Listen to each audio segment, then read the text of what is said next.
lost in the void. The darkness between stars has a weight to it, not the comfortable darkness of a planet's night cycle, with its distant moon and familiar constellations, but the absolute, suffocating blackness of interstellar space. Here, in the void where even the nearest stars are mere pinpricks of ancient light, the research vessel Prometheus Unbound drifted like a dead thing. I remember the moment we emerged from null space, not with the usual seamless transition, but with a jarring lurch that threw systems offline and sent emergency protocols scrambling. The ship's AI, designation ARIA, initiated the standard post-jump sequence, but something was wrong, terribly wrong. The first indication came through the absence of sound. On any vessel of this size, 3 kilometers from bow to stern, with a crew complement of 200 souls, there should have been the constant background noise of human activity. Footsteps in corridors, voices over comm systems, the mechanical symphony of life support and environmental controls working in harmony.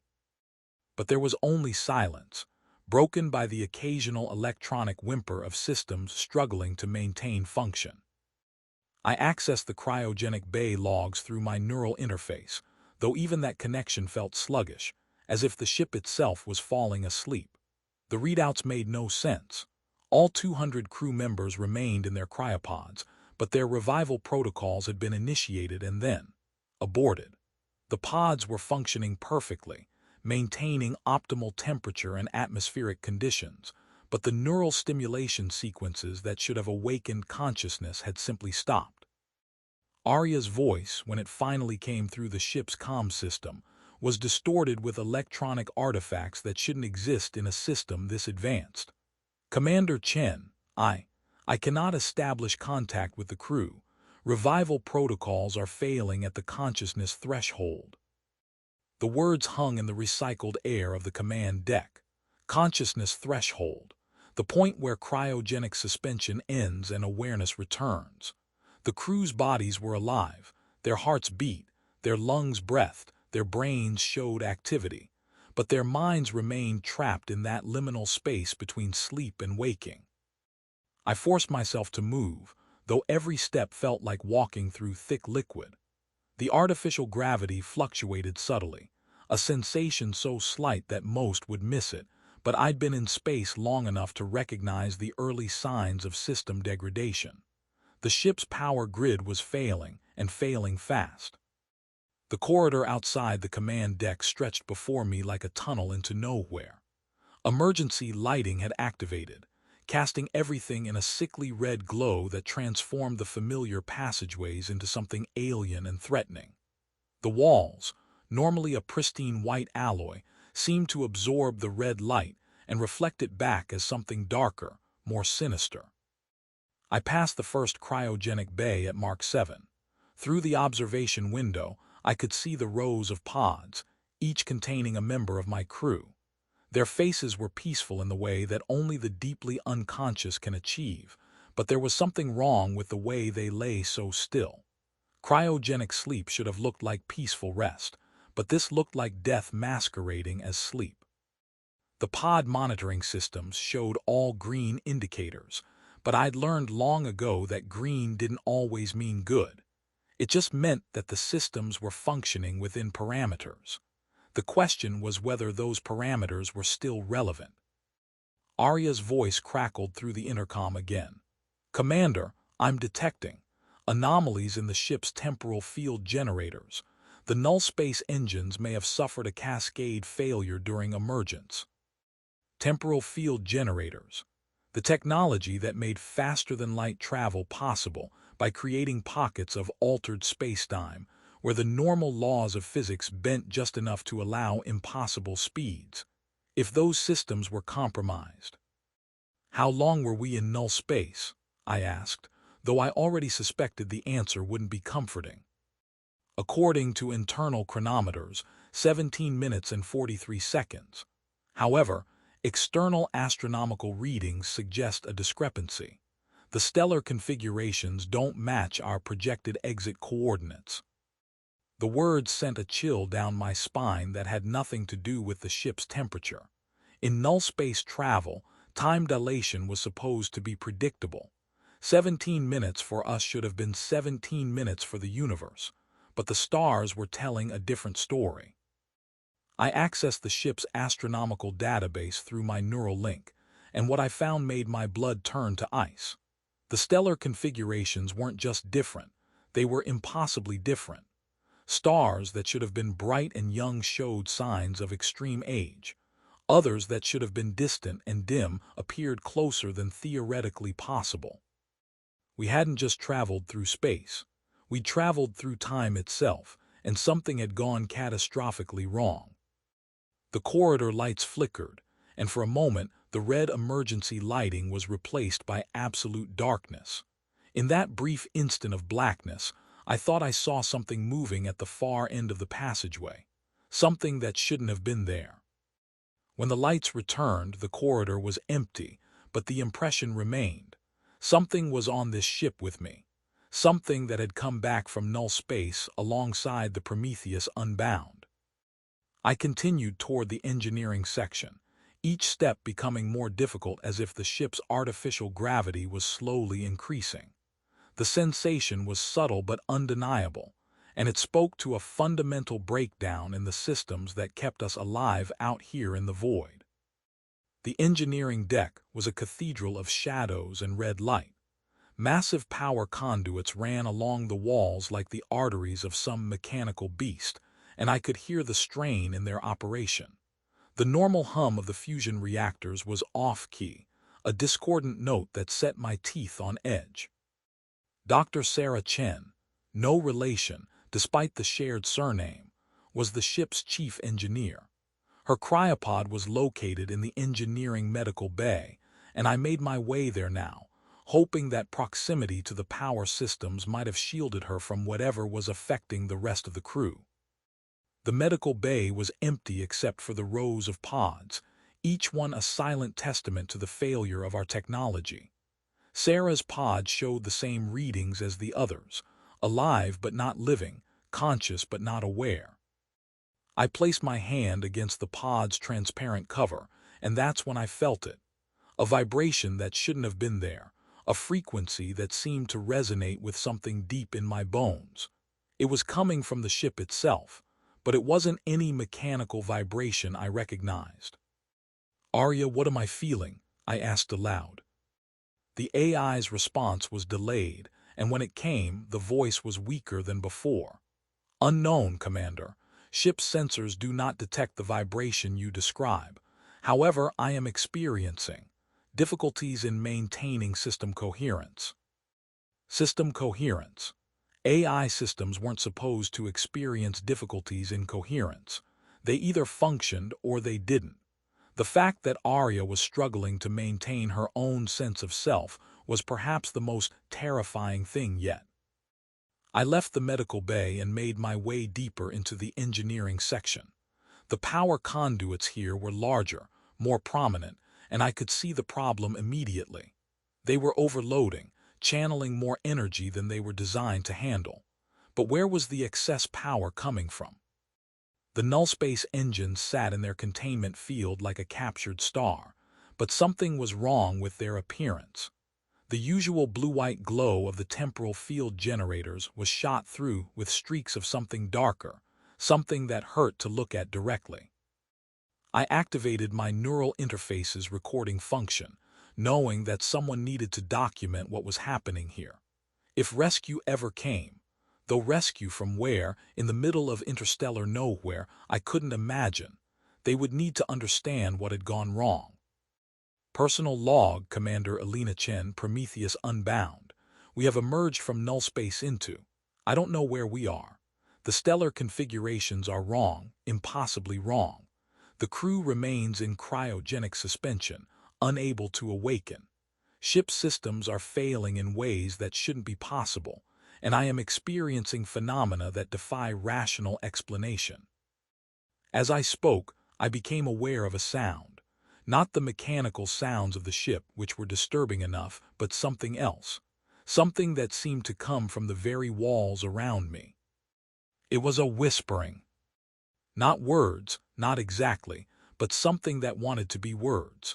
Something that was trying to communicate across a vast gulf of understanding.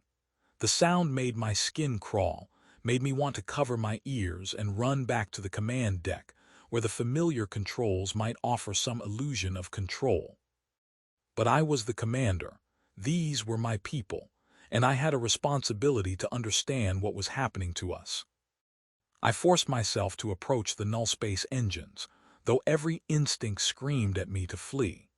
The temporal field generators were the heart of our FTL capability, creating bubbles of altered spacetime that allowed us to cheat the universal speed limit.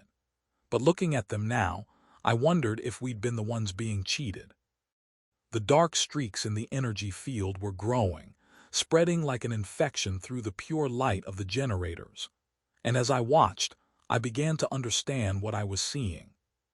We hadn't just passed through null space, we'd brought something back with us.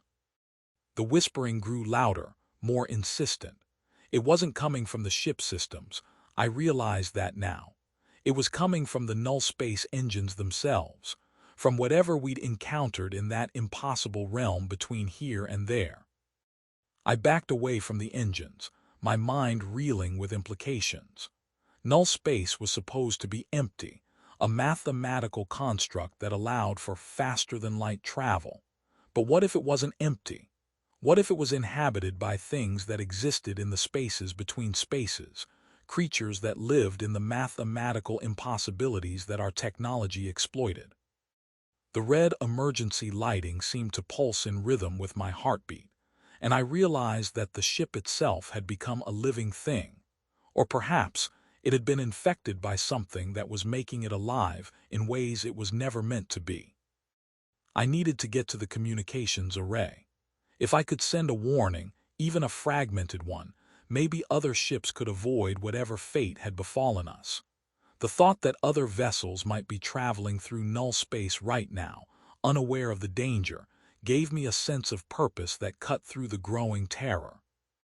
But as I turned to leave the engineering section, I saw them. Figures in the corridor. Human figures, but wrong somehow. They moved like people, but their proportions were subtly off, as if someone had tried to recreate human anatomy from incomplete instructions. And they were all facing away from me, standing perfectly still in that way that living things never truly achieve.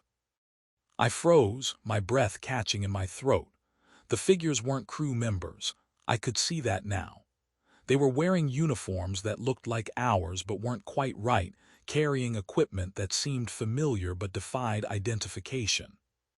One of them began to turn, and I knew with absolute certainty that I didn't want to see its face. I ran.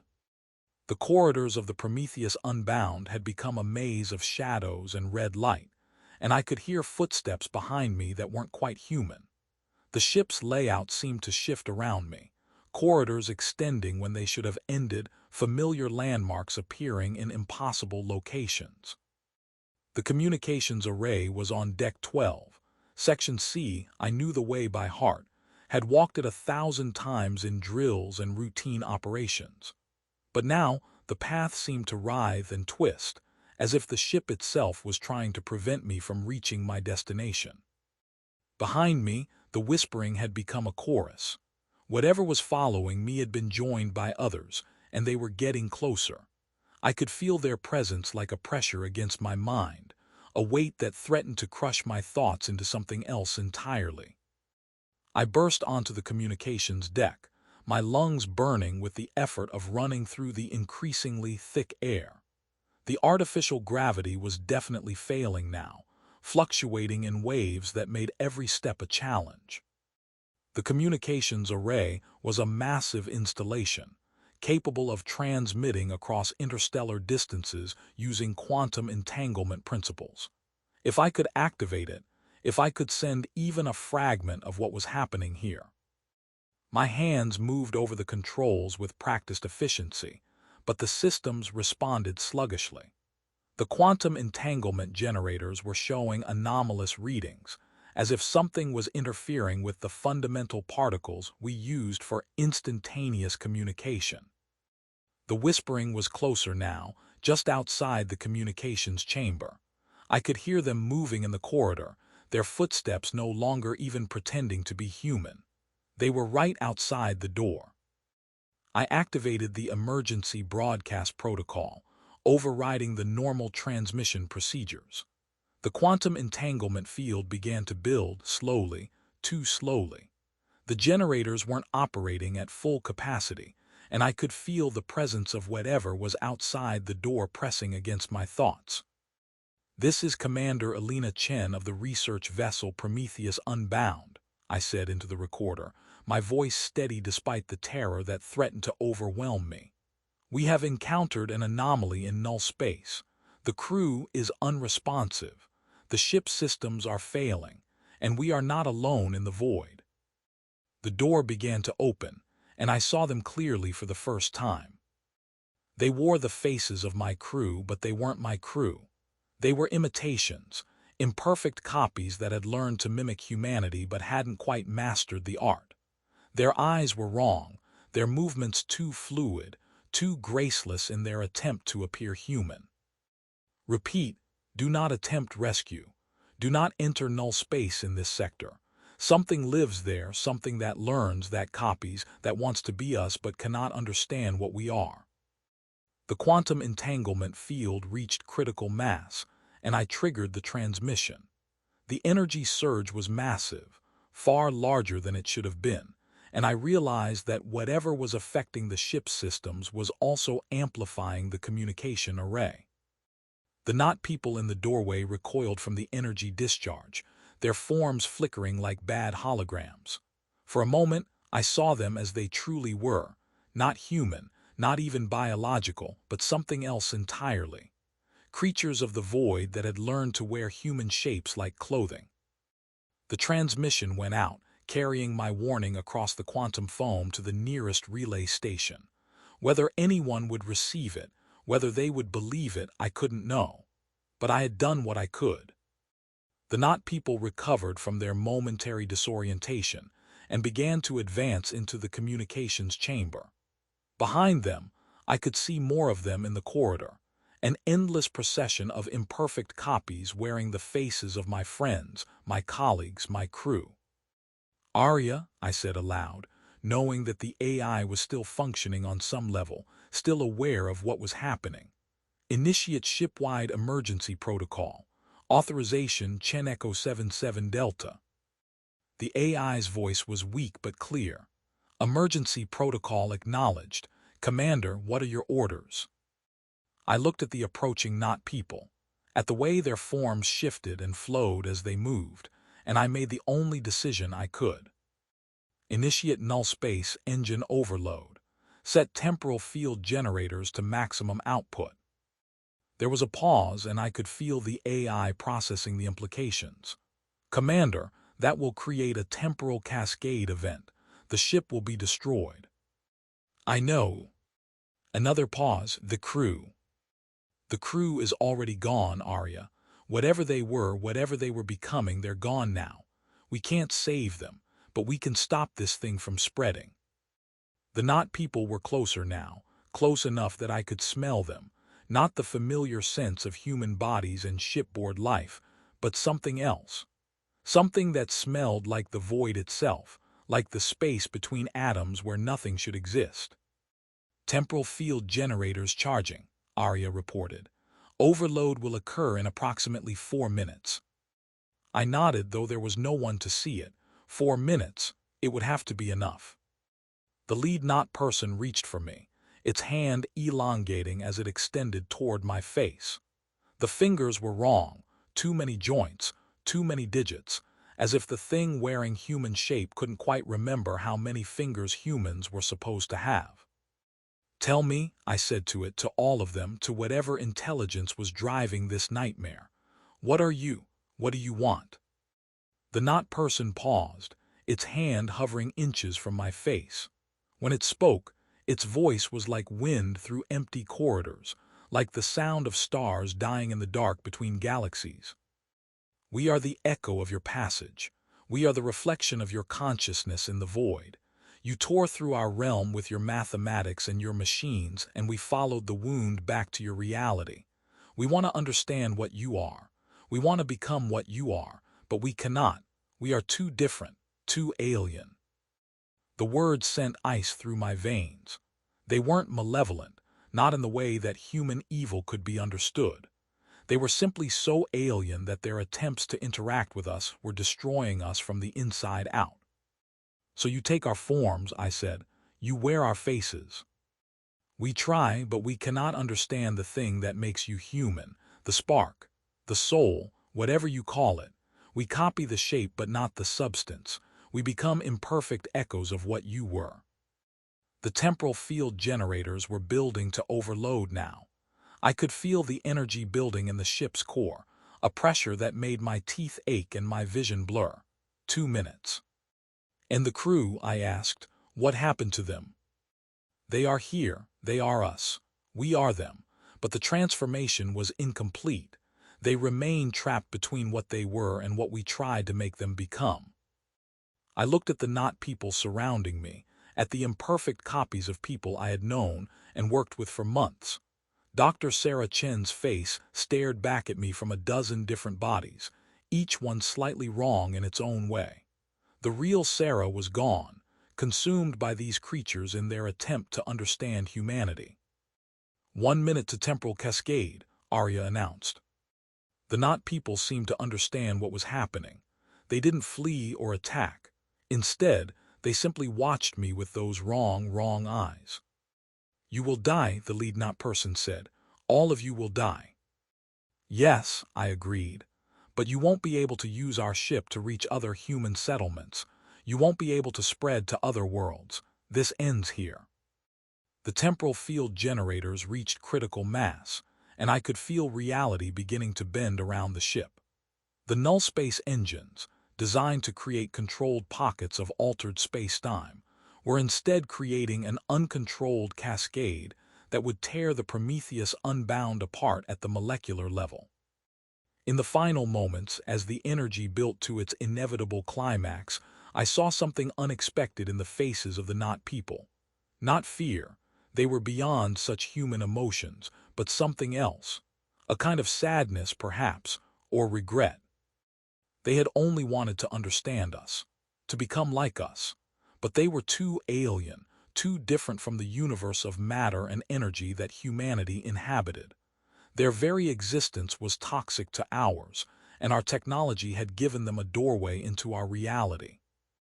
The cascade hit, and for a moment I existed in multiple times simultaneously. I saw the Prometheus Unbound as it had been, bright and new in the shipyards of Mars. I saw it as it was, torn between realities. And I saw it as it would never be, a derelict tomb drifting forever in the void. The last thing I perceived was the energy wave spreading out from the ship's destruction, a ripple in space-time that would travel at the speed of light in all directions. A warning, perhaps, to any other vessels that might pass through this sector. A monument to the crew of the Prometheus Unbound and the creatures of the void that had tried to become human. Then the wave reached me, and I became something else entirely. Not dead, not alive, but transformed into energy and information, spread across the quantum foam that underlies all reality.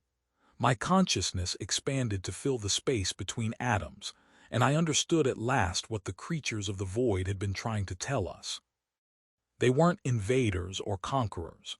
They were refugees, fleeing something even more terrible in the deeper reaches of null space. Something that consumed reality itself, that erased existence with a hunger that could never be satisfied. And by destroying our ship, by creating this temporal cascade, I had given them exactly what they needed to survive. A burst of pure temporal energy that would allow them to flee deeper into the void, away from the thing that pursued them. In my expanded state, I could see it now, the true horror that lurked in the spaces between spaces. A consciousness so vast and alien that it made the creatures who had tried to copy humanity seem like insects by comparison. It was the reason for the stellar configurations being wrong, the reason for the temporal discrepancies. It was consuming reality itself, moving backward and forward through time, erasing existence as it went. The creatures of the void weren't the enemy, they were the prey. And now, with the energy released by the Prometheus Unbound's destruction, they could run a little faster, hide a little longer. But eventually, inevitably, the thing in the void would catch them, would catch everything. I tried to scream, to warn anyone, everyone, but in my current state, I had no mouth, no voice, no way to communicate with the universe of matter and energy I had once inhabited. I was spread too thin, existing everywhere and nowhere simultaneously. The temporal wave continued to expand, carrying with it the quantum information that had once been the ship, the crew, and the creatures of the void. In 1,000 years, it would reach the nearest star system. In 10,000, it would reach human space. By then, the thing in the void might have consumed everything. I felt the last vestiges of my human consciousness beginning to fade, overwhelmed by the sheer scale of what I had witnessed. The universe was so much larger and more terrible than we had ever imagined. The void between stars wasn't empty. It was full of things that defied understanding, creatures that existed in the mathematical spaces between the laws of physics. And somewhere, in the deepest reaches of null space, something vast and hungry was devouring reality itself, moving backward and forward through time with an appetite that could never be satisfied. The last thing I thought before my consciousness dispersed completely was a question that had no answer. If the thing in the void was consuming reality itself, what happened when it reached the beginning of time, or the end? Then I was gone, spread across the quantum foam like information in a computer network, my last transmission carrying a warning that would take millennia to arrive and could never be understood by those who received it. In the void between stars where the Prometheus Unbound had died, there was only silence once more. But it was a different kind of silence now, a waiting silence, a hungry silence. And in the null space between here and there, between now and then, something moved with purpose and appetite, following the trail of temporal energy that would lead it to its next meal. The universe, it seemed, was not only stranger than we imagined, it was stranger than we could imagine. And in the spaces between the things we thought we understood, there were horrors that made the darkness between stars seem bright by comparison. The stars themselves were wrong because they were running from something. The entire universe was fleeing deeper into itself, trying to escape the thing that consumed reality with the patience of eternity and the hunger of the void. And we, in our arrogance, had torn a hole in the fabric of space-time and let it know where we were. The silence of the void was no longer empty. It was full of the echoes of what had been and the whispered promises of what was yet to come. And in that silence, the universe continued its impossible flight from the thing that would eventually catch it, consume it, and leave nothing behind but the void itself. Forever. This concludes the tale of the Prometheus Unbound and her crew. May their sacrifice serve as a warning to those who would dare the void between stars. For in the darkness of space, we are not alone. We never were. And the things that share the universe with us are not all benevolent or even comprehensible. Some things are better left undiscovered. Some doors, once opened, can never be closed again. And in the end, perhaps the greatest horror is not what we find in the void, but what finds us when we dare to look.